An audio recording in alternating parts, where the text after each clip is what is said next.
So you're at Brown, and you met early at Brown, so like freshman, sophomore? No, so I had actually already dropped out to play around with all this social software stuff.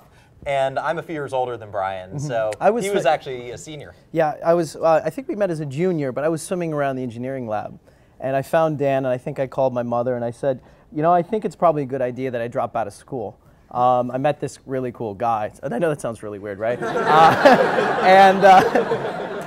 My mom's like, can you describe him? Can you describe him? I said, you know, he has hair down to his ass. He lives behind, you know, a crack house, and which is all true.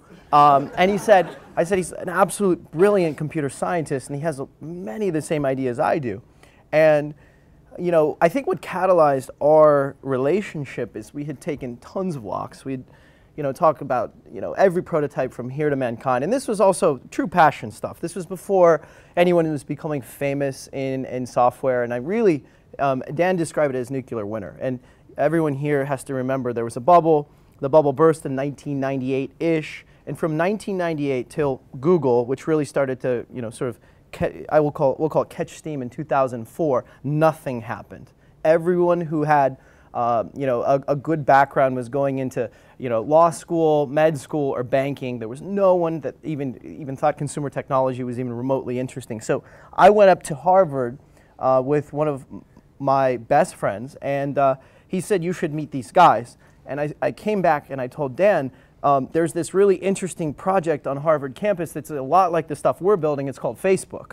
And maybe we should, you know, they seem like they actually have their shit together. I actually met the Winklevoss twins. I didn't meet Mark. So right then and there, we said, holy crap, this is becoming a race. And this is hilarious because Facebook this time probably had, you know, a couple thousand users on the Harvard campus. And so from that point on, we got very focused. And I think the lesson here, though, was it was very genuine. We weren't trying to make money. We weren't trying to become famous. It was what was interesting to us, what was intellectually stimulating. And like, it just took sort of every waking hour. And we've been doing that now for 12 years. So.